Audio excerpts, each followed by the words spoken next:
Charli XCX and Troye Sivan bring out surprise guest Lorde Addison Rae as Sept tour Drenches NYC. Anyone who skipped Charli XCX and Troye Sivan's Monday night concert at Manhattan's Madison Square Garden will likely spend the rest of this week brat-green with envy. Not only did surprise guest Addison Rae beam in to duet with the Sept tour co-headliners on her bubbling viral hit Diet Pepsi, but Lorde descended from the heavens to give the internet-crashing Girls So Confusing remix its live debut. While the New Zealand trailblazer previously attended Charli XCX's Brooklyn Paramount concert in June, Monday night marked the first time that the two performed their therapeutic Hot 100 hit together. That historic moment was felt throughout NSG, quite literally, as a wave of sound from shrieking fans hit your eardrums the moment it became clear that Lorde herself had emerged from beneath the stage for the remix duet. If the Girl So Confusing studio recording sounds like an olive branch earnestly offered but swaying unsteadily in the wind, the live performance at NSG made it feel like the duo's relationship was truly taking roots. Charli, who previously dominated the stage like a wildcat on the prowl, politely held back while Lorde delivered her confessional verse. But by the time they hit the "You Walk Like a Bitch" lyric, both singers were strutting in unison toward the back of the stage with the kind of confidence and verve usually reserved for models during Fashion Week.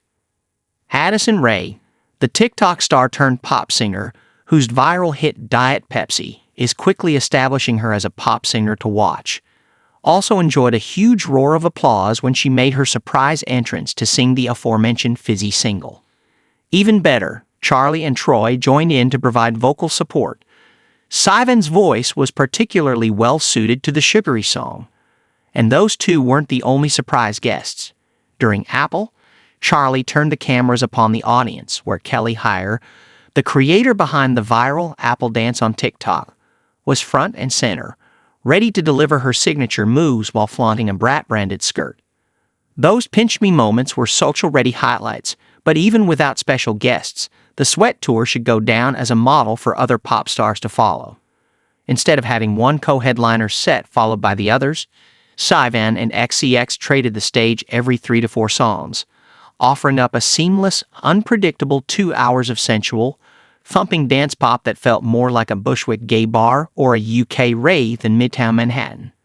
Not too surprising given the spots where Charli cut her chops, but still quite an achievement to take an arena famous for Billy Joel residencies and Knicks games and turn it into a queer party.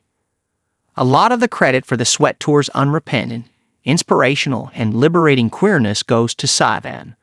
From the moment he hit the stage, it was clear that the Aussie singer-songwriter has found the perfect negotiation between the sweetness of the voice, the vulnerability of his lyrics, and the dance floor-ready grooves that make for a proper party.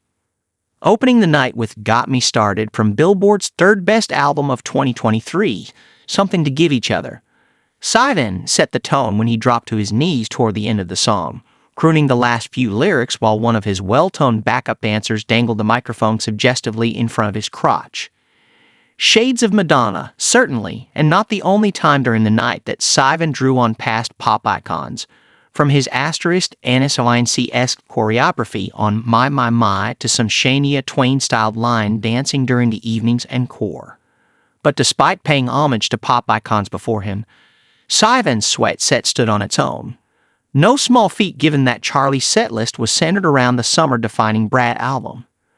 Toward the end of the night, Sivan and XCX duetted on both 1999, as well as their Talk Talk remix. While the latter is certainly an unstoppable banger, though it's kind of funny to watch the two cosplay seducing each other while singing the sex-drenched lyrics, the former offered up the emotional core of the night. As a platform stage housing both raised above the MSG crowd, Troye and Charli traded vocals on the nostalgic banger and fed off each other's energy in a loose, friendly fashion. Both have been low-key luminaries of the last decade in pop, and we're lucky to have a co-headlining tour that finds both of them at singular and sweaty artistic peaks.